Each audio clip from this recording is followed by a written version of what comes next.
What's up, man? What's up, man? Man, you know what? I can't How you complain. doing? I'm pretty busy. You know what I mean? I'm be honest, I'm a little bit tired. I got a group of kids that I'm working with this week, and one of these classes is wearing me out, man. I tell you. Uh, yeah, man. It's just What I'm happened? doing middle schools. Middle school is that weird age where you're still a kid, but you think you're grown. You know what I'm saying? And you're like, yeah, you want so badly to be grown. Oh, we lost you. We lost you. Let's see if we. Yeah, you there? Okay, cool. Yeah, it's all Yeah, I'm good. back. Yeah, we lost you for a Sorry. minute, but yeah, I was just saying, man, I'm working with these middle schoolers, man, and middle school is that weird age where you are definitely a kid, but you want so badly to be grown, and so you try so hard to be like extra, like adult, extra bad, and extra like for example, like middle schoolers curse more than anybody I've ever met in my life, right? Like they're like, and they don't even know Hmm. how to curse. They just say random curse words and random vulgar and derogatory things just to feel like, yeah, I'm grown. So I like every other I'm word is grown. like Yeah. okay, you're gonna say those enhancing words, but you don't even know what half of them mean. You're just like throwing them out there arbitrarily, just cause, because you can. And you know good and well if you said that in front of your parents, they knock your block off. But when you come to school, you know, middle school is so It's a new. impressionable, man. They're trying so hard to figure themselves out and be accepted. And, you see it in high school and college and even as adults, but it's middle school. That's that age right there where it's like, It's a new age, man. Like kids are a lot more disrespectful. Like I remember just being a paramedic, man. How some of these kids not only would they talk to us, but they would talk to their parents in front of us. I'm like, dude, my mom would yeah, kill me. She would kill me. I'd be dead right now. Um, so like, and they have access to like they're developing personalities a lot right, sooner because they have access to the internet and all that other jazz. So they're seeing human interaction through their screens a lot sooner, right, and they take that interaction from the right. screens to real life. I mean, they'll grow up and they'll run into somebody who doesn't take it, and then you have a Right. bunch of kids getting Right. their ass whooped. What's No crazy is fun. I was saying this the other day. I said these kids, this particular generation, every generation has had their issue. Right? We always say like, oh, this generation, and the last generation would say the same thing about the new generation, and so on and so forth. But this particular generation, what I will say is they are overexposed and underdisciplined, right? And that is a major Yeah. player in why these kids are the way they are.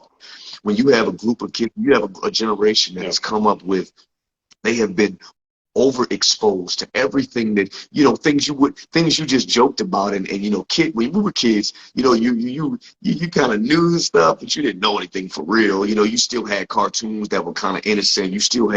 There was an innocence to you as a teenager or a preteen or a fifth grader or a third grader. Like there was still some innocence there. You still were a kid. You were allowed to dream, and you were just allowed to explore and get to know things as you grew up. And then as you got older, you were exposed to the realities of the world. You know what I'm saying? But as you were younger, you were taught the discipline to Yeah. prepare you. You were taught the mindset to prepare you for these realities, telling you, hey, one day you're going to deal with X, Y, and Z. One day you're going to have this situation. One day this is going to happen. You know, and we were raised with this foundation, right? But then you have this new generation where they're exposed to everything right now. They're exposed to everything that you should, as a child, you should Hmm. never be exposed to, but you're exposed to it in second and third grade, first grade, kindergarten, and then you have not been given the foundation to even prepare for when you deal with those realities. And so now they're jumping into these adult situations with childlike minds, and you wonder why the world is crazy. You know what I mean? And it's crazy. It's insane to me that a lot of that, of course, we know from the household, but the other side of it is that we've like we kind of talked about this before. Like we've changed the education system to where we can no longer talk about real issues and challenge them and make them understand and teach and give them a heart for learning. You know what I'm saying? We no longer have the freedom to be able to give them and talk about topics that may be uncomfortable or challenging. I mean, that's what education is supposed to be. So I think all that has to do with the fact that now it's Right. very politically and ideologically charged nowadays, and you don't have the type of mindset where you can have people sit down and discuss issues, because Right. even from a very young age, people are polarized to believe one thing or the other. There's the schools are actually like one of the first battlegrounds that we're starting to deal with now, because you have each side trying to push ideologies and agendas, and it's easier to convince children of a good idea or a bad idea or an Right. ideology or a belief system when they're really young, because when they grow up believing it, and they don't, and there's nothing else, and they're not allowed Right. to research on their own, or they can't research on their own, or just they're being told that even if they disagree or Right. question anything, then they're Right. they're wrong or they're bad people. Well, automatically you're Right. creating these scars, these mental and emotional scars, where they stop Yeah. questioning and they just start Yeah. going Not along. I conforming. think it's one of the reasons why we have so many problems nowadays. I can use a great example. Yeah. Obviously, I'm not a Christian, right? I'm not a Christian. I don't have a religion. But if you notice, especially in the United States, like just asking, and most people you can't sit down and talk to about, it's because whatever church, whatever denomination of Christianity they are, this week, they can't talk about it. They can't talk about it. They just have to accept it, because for them to go out and research or talk about anything, or even talk to somebody with a different faith-based system, Right. is so alien to them that they are Right. it's almost hateful. They're hateful towards people who think or feel differently, no Right. matter how much experience or knowledge they have, because Right. that's not the way they grew up. It's very they're militant. That's the So let word I me, want to use. They're militant about it, and you can take that, and right. that spans a Yeah. lot of areas, not Right. just religion, but politics and Right. hell, football. So Even let me chime come on. in on that, and I agree with you, man. I think one of the biggest challenges, I tell people all the time, the greatest problem with the church is the church itself. You know what I mean? I think that the as we talk about the structure of the church, of course, has been kind of molded and crafted as almost it's like the precursor to the cult. You know what I mean? And so then now you're in a position where it's like you either adhere, conform, or you don't. You know what I mean? Or you're out. That kind of situation. I think that, unfortunately, I think that's a percentage of the Yeah. church. I think there's two sides of it. So I think one side is you have that percentage where it's like you don't question anything. You do what we say as we do, or whatever the case is. But then there's the other faction where there is no rules. It's just like, oh, whatever, I just whatever I feel like. I saw the other day there was a church that was singing. They were singing, doing worship and praise and such, and they were singing the song and they were changing the pronoun. Like, so in the song, God is referred, obviously in the Bible, God is referred to as he. Well, they were going through the song and changing the pronoun, saying he loves us, then she loves us, then they love us. And I was just like, whoa.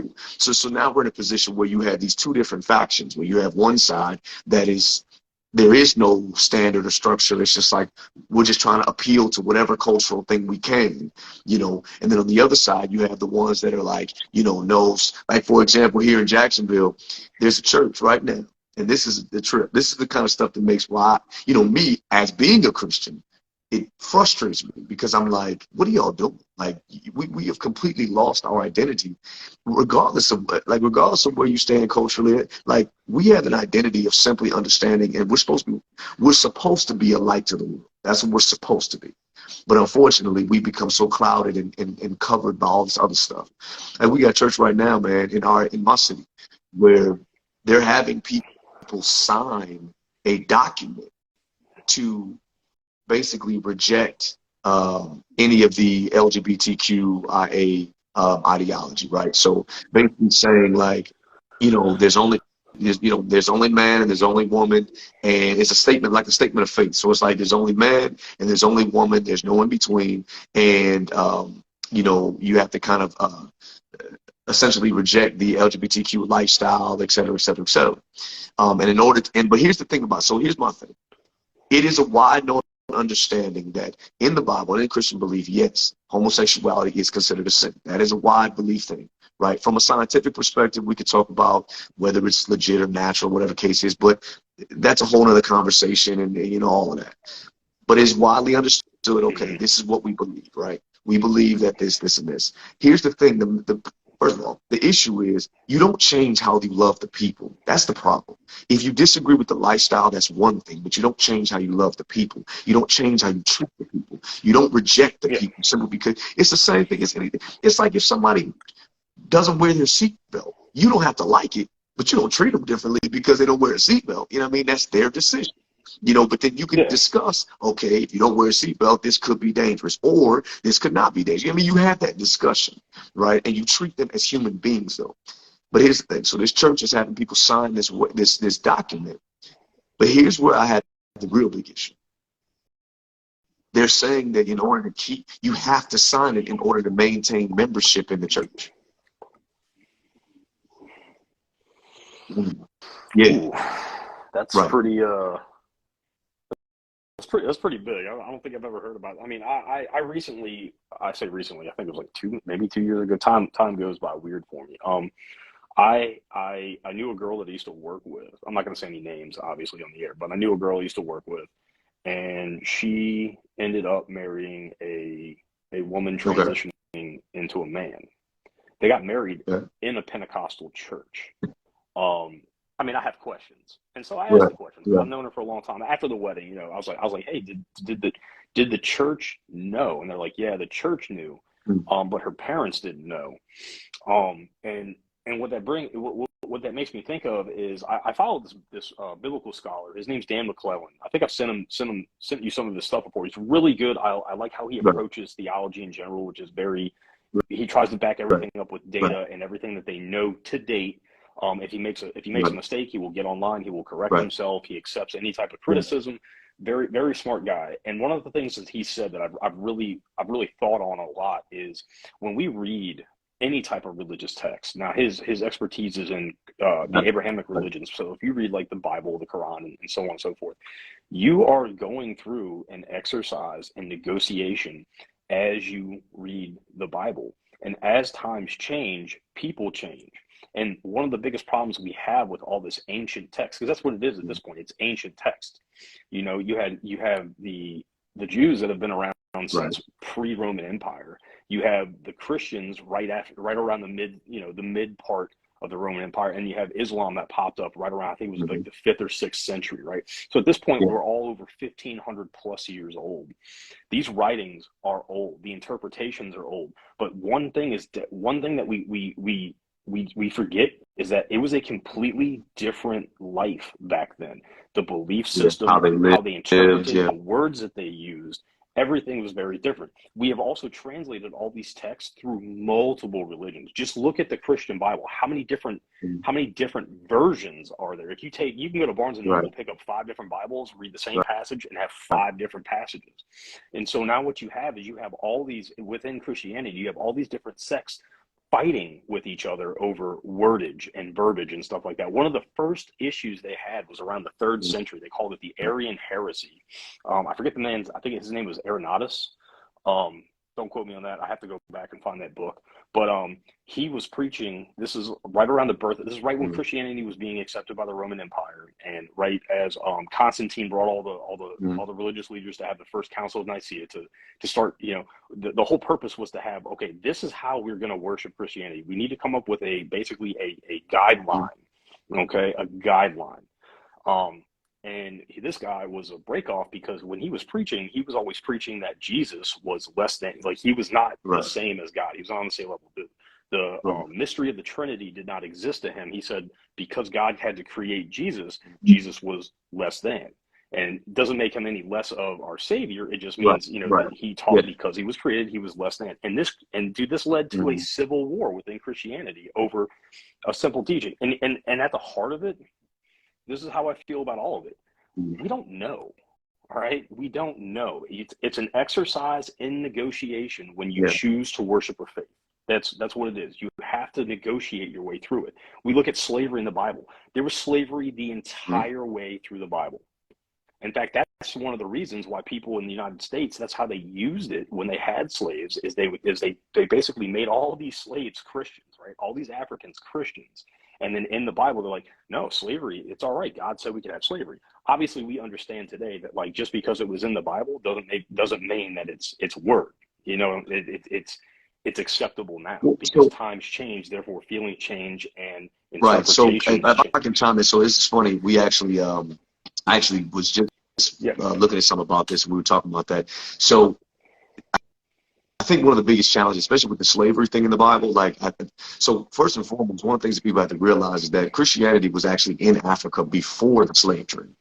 And that's what people don't like, people miss. Is Christianity was Yeah. already in Africa, and that's even why Africans were even susceptible to Mm-hmm. even listen to it in the first place, because it was already there. And all the time it's always said like it's a white man's Mm-hmm. religion, and the British brought Christianity into Africa, and that's not the case. Christianity had already come through Ethiopia and had already been through Africa. But I think the challenge is yes, the Bible was used. They took the scripture talking about masters, a slave serve your masters as unto the Lord, and they used that scripture to validate or justify slavery. And they also gave, what's interesting is they actually gave slaves a slave Bible. And the slave Bible was actually missing pieces because in the grand scheme of the Bible says that slavery is not okay. And because Yeah. remember, the Bible is a combination of truth, it's a combination of history, it's a combination of poetry, it's a combination of a lot of different things in it. But in that, Yeah. historically, there was slavery across the world. Everybody was enslaved, but it was not based off of the whole world. But it wasn't based off of The whole world race was or nothing. It built had off of everything to do slavery. with region and control and that kind of Yeah. stuff. But when the transatlantic slave trade, the American slave trade, what people have to understand is that they were given a slave Bible because of the passages that were in the full Bible that basically said, this ain't right. And the scripture that's often used with the whole masters and your slaves and slaves and your masters, that's not talking about slavery as we talk about it when it comes to the 400 years here in America.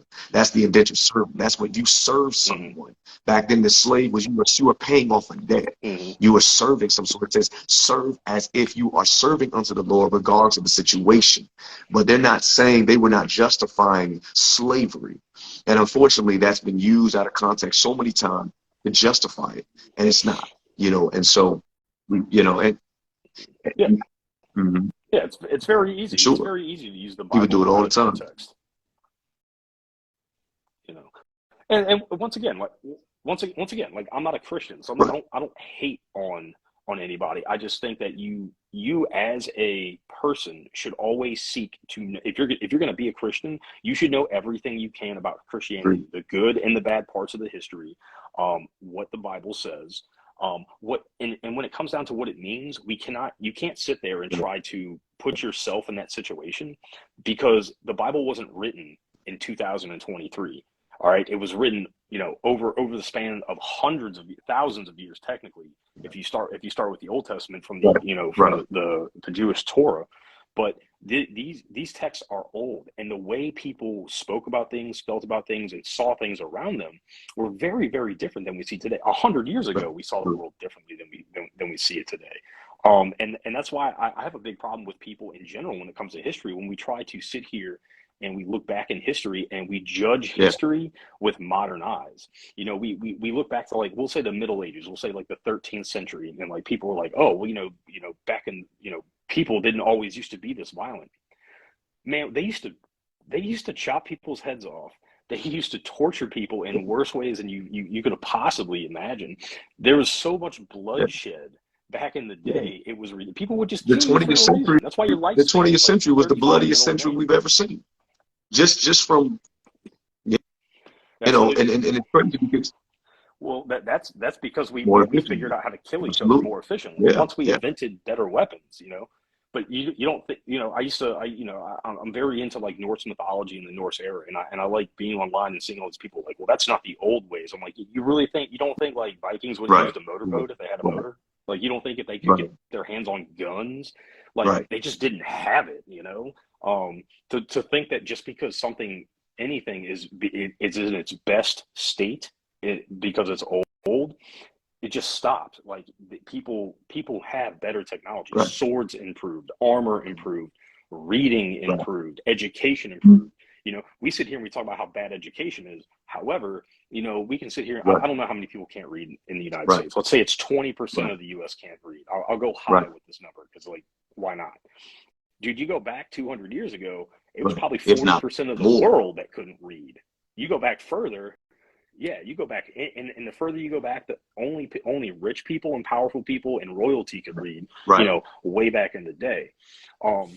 So that's another thing you have to look at when you're negotiating your way through Right. any type of historical text, not just religious texts. Is you have to realize that these guys were like the top tier. So whatever they wrote down was, don't quote, Right. gospel, no matter what they were writing about, because they wrote it down. I have a book right here. It's called Malleus Maleficarum. It was written in, I believe it was the 14th century, right before they started purging all the witches. It was written at the behest of, I think it was King Henry. I forget which one it was, 7th, 8th, maybe.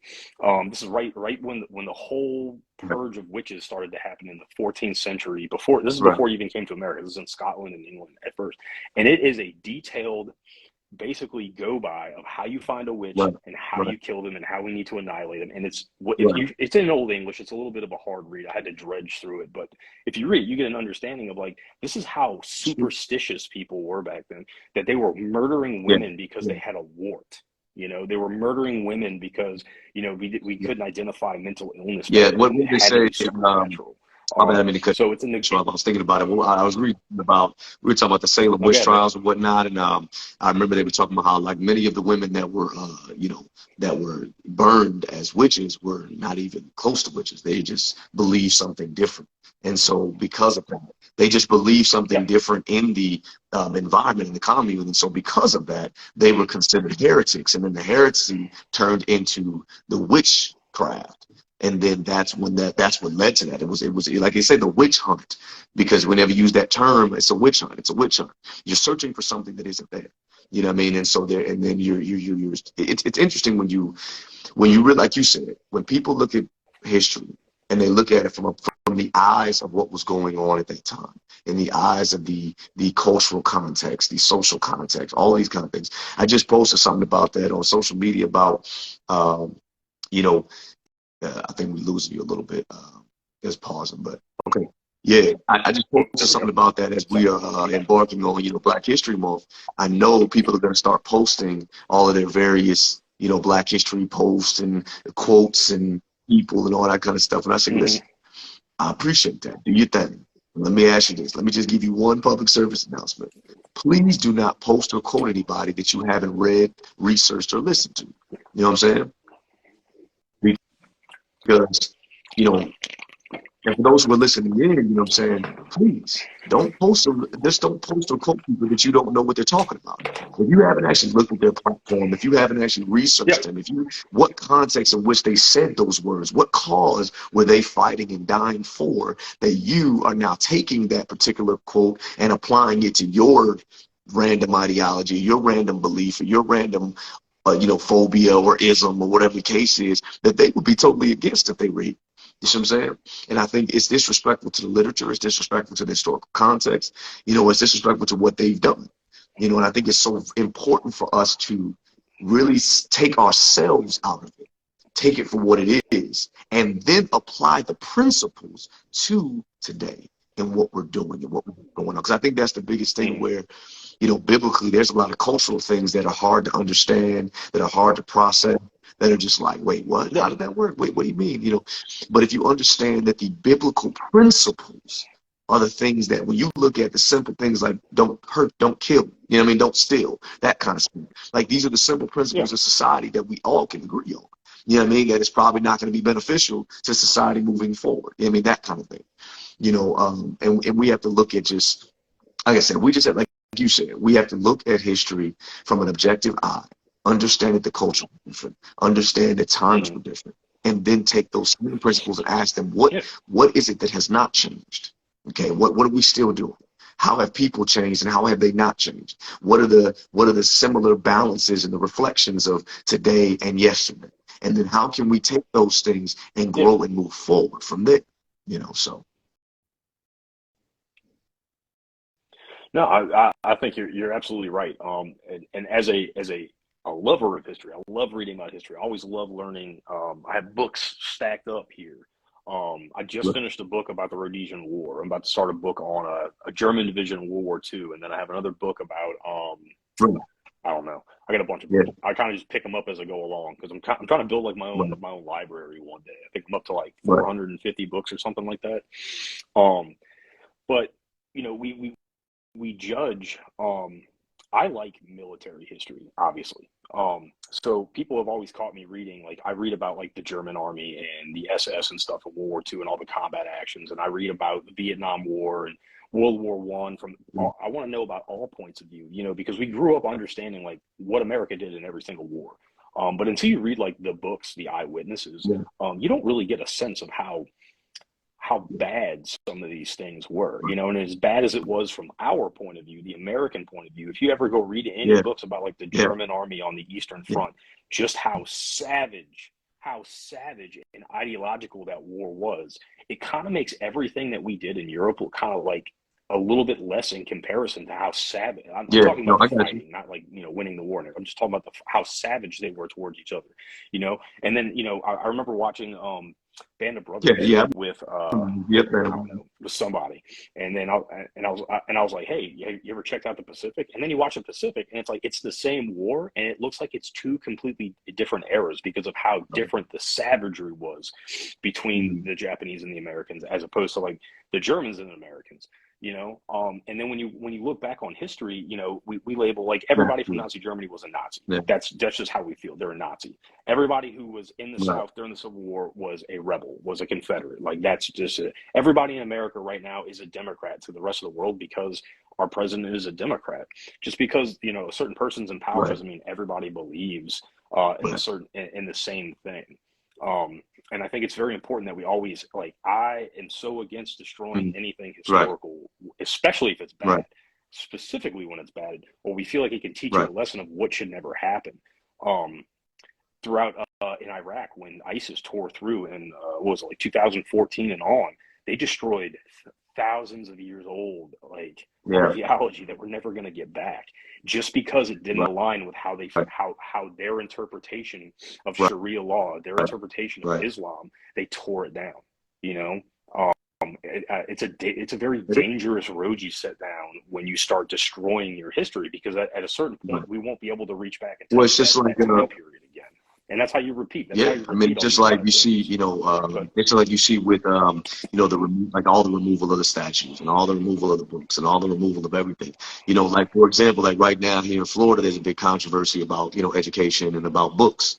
Right. So there's a big controversy right yeah, now because, you know, DeSantis is on this, you know, uh, I use this word loosely, but like this war path against woke mentality, right? You know, because and here's the yeah, thing, like we talked about though, it's that pendulum swing. Because the reality is that because it got so off the rails going the other way, that he's become in and he's like, well, this stops now. And unfortunately, it's like in the yeah, process of stopping this wave of wokeness and indoctrination, unfortunately, there's a lot of information that's being lost. You know what I mean? There's a lot of, you know, there's a lot of um, um, historical concepts. There's a lot of books. There's a lot of things that are getting banned and removed from the shelves and all that kind of stuff because he's trying to get a hold of this monster that is quote unquote wokeness and indoctrination.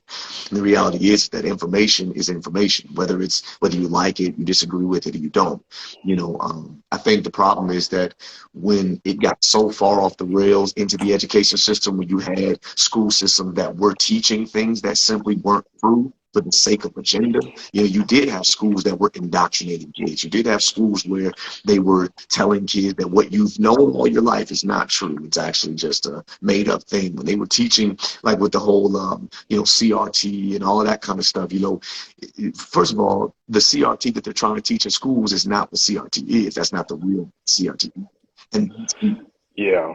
And the problem with that is that nobody could sit down right, and talk to anybody about it because if you were against it, really, then you're a racist, and if you were for right, it, you were right, too woke and you right, were trying to yeah, indoctrinate right, kids and shame white yeah, people, and it's yeah, like it's a mess. I did remember seeing I did see something on DeSantis. Someone was trying to back him into a corner because the he was AP trying to African cancel this American Study Course. I think it Yeah, was an African American Studies program. But when he went through the list of course materials, it had stuff about uh, it was it yeah. was something to do I, with so the I read the LGBTQ actual, plus whatever yeah, community, and he's yeah. like, this is an elementary school. You know what I'm saying? Like this is not. I forgot exactly The what it queer, was called. black But queer he's identity, like, this queer has theory. nothing to It's do. like black. It was, yeah, the black queer Yeah, identity, and then there's another portion that goes into the black queer LGBTQ thing, and then it theory. goes into the Black Lives Matter movement. But it wasn't from a research perspective. It was more from a support, like, the movement fights on, and the reality is we know there's some inconsistencies in that whole movement and organization. And so basically, I actually went and Mm-hmm. wanted to read it for myself. So I read the outline of all the different topics and that kind of stuff. And I can see where, you know, things started to, you know, fall through the cracks. As you go down the course, it starts to get a little like, wait a minute, hold up. I thought this was just a history class. What are we talking about? Now we're starting to get into we got into some dangerous territory that was not focused on it was not focused on an objective dive into history. It was focused more, it began to get into agenda, it began to get Yeah. into pushing an ideology. And it was like, no, it's one thing to talk about these things as a recent, like, for example, now one thing, okay, do you know that the global, they're called, what are they called? Oh, sure, I just lost it. The education group, I can't remember what they're called, the ones that put the course forward in the first place, right? So they changed the course now. There was an Mm-hmm. update to that. They actually went and changed the course. So they took out that stuff that they were talking about. Okay. Because, like I said, DeSantis' position was, I don't mind teaching Black history. We should teach Black history. And I think it's required. But we're Yeah. not going to teach this, this, and this. You know what I mean? To middle school and high school and all that. So one of the things that was interesting, though, was they changed some of the course from my last article I read.